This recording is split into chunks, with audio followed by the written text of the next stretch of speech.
Good morning. The king of pop is dead. Thousands of fans have kept a vigil all night as they mourn Michael Jackson. An American icon who burst onto the pop scene as a child.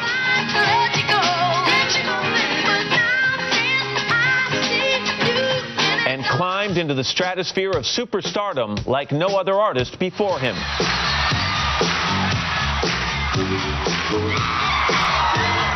Michael Jackson, dead at the age of 50. We'll look back at his unmatched musical legacy and eccentric life today, Friday, June 26th.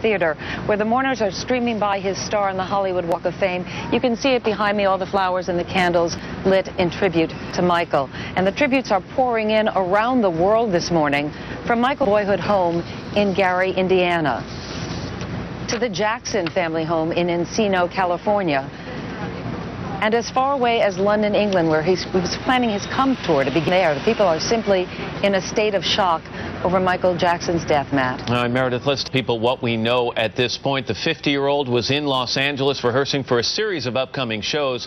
They would have been his first live concert since back in 2001. Some felt they were a chance at a comeback he desperately needed. Michael Jackson went into cardiac arrest at his home in Holmby Hills, where his personal doctor tried to resuscitate him. Those attempts failed, and Michael Jackson was rushed to UCLA Medical Center, where he was pronounced dead about an hour later, Meredith. Matt, Jackson's body is at the Los Angeles County Coroner's Office this morning, where an autopsy is planned for later today to determine the exact cause of death. Just ahead, we will talk about the circumstances surrounding his death with the longtime attorney for the Jackson family, who was with some of them at the hospital.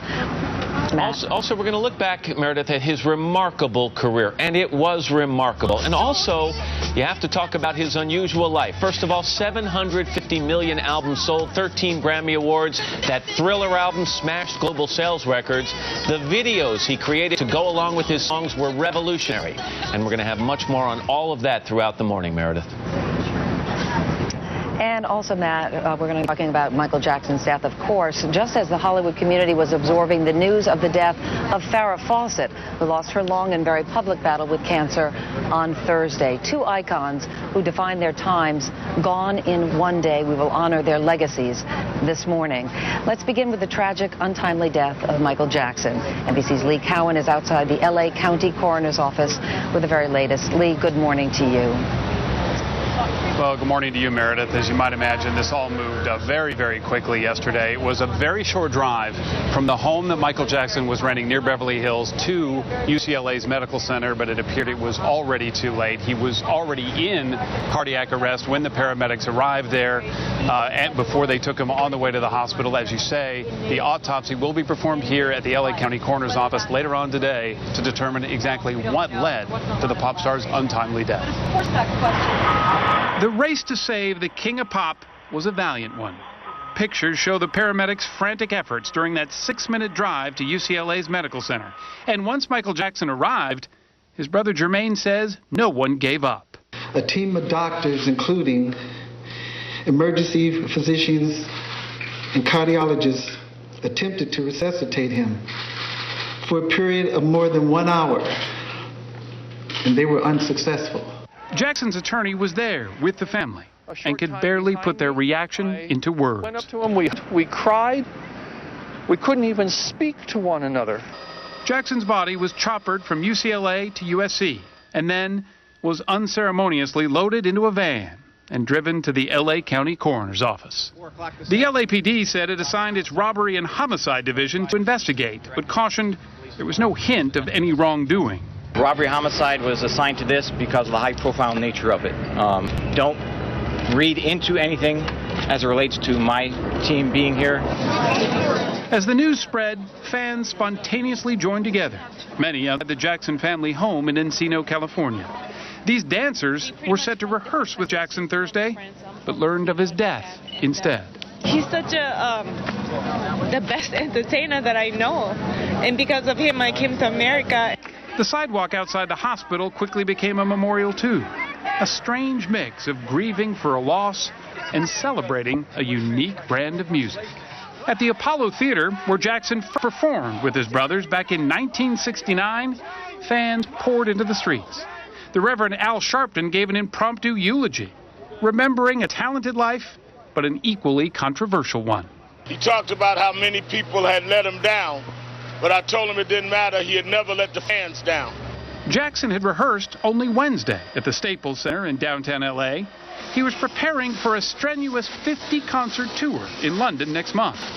Some questioned his physical readiness for such an endeavor, and there had been rumors that his addiction to drugs had returned.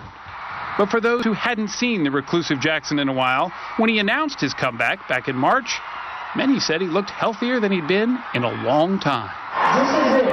This is really it. This is the fight. This is the final curtain call. But he never got the chance to take that final bow. Now again, the autopsy on Michael Jackson's body expected to be performed later on today. It's expected to also include a toxicology study, Meredith, so it could be some time before we know for sure. Meredith. Lee, thank you very much. Brian Oxman is an attorney and also a family friend of the Jacksons. He was at the hospital yesterday when Michael passed away. Thank you so much for joining us, Brian. Again, we're so sorry. It is my pleasure, Meredith. For your loss. When did you first hear that something had happened to Michael? I got a call from Randy Jackson's assistant. Randy is his brother. Randy is the youngest of the Jackson brothers. She told me that he was being taken to the hospital. I called Randy. I said, Randy, what's happening? He says, Brian, I don't know. I'm on the way to the hospital. I said, I'll see you there. And he said, this is serious. And then we hung up. I got to the hospital. Randy came a few minutes later. He walked in. We just hugged one another, and we cried in the emergency entrance. He couldn't speak, and I couldn't speak, Meredith. It was just devastating. He went into the next room. Jermaine came. I hugged Jermaine. I said, Jermaine. And he couldn't talk. He had tears running down his cheeks. And I knew what had happened. And then he went into the back room.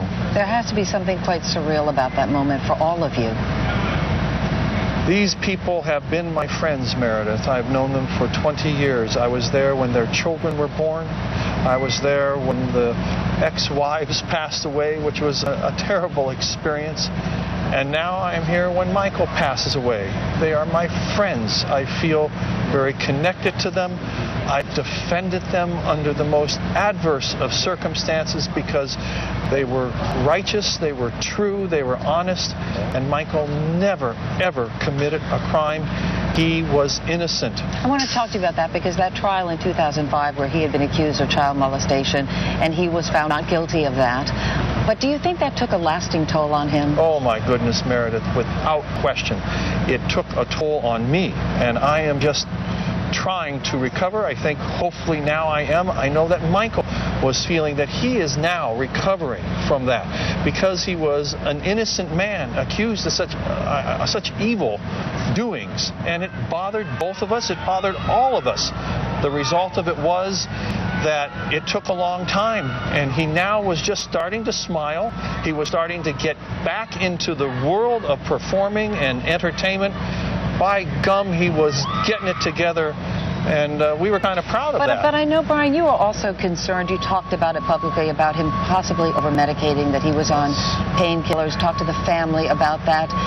We do not know what caused his death, and I'm not trying to suggest that had anything to do with it, but did that cross your mind when you were in the hospital? It was more than crossed my mind, Meredith. I had warned everyone. I said, one day we're going to have this experience. And when Anna Nicole Smith passed away, I said, we cannot have this kind of thing with Michael Jackson. The result was I warned everyone, and lo and behold, here we are. I don't know what caused his death, but I feared this day, and here we are. Brian Oxman, we really appreciate your time here this morning. Again, Meredith, so sorry thank you for your so loss. very much. Thank you so much. We're going to turn now to Corey Feldman, a dear friend of Michael Jackson's. Corey, again, thank you for joining us this morning.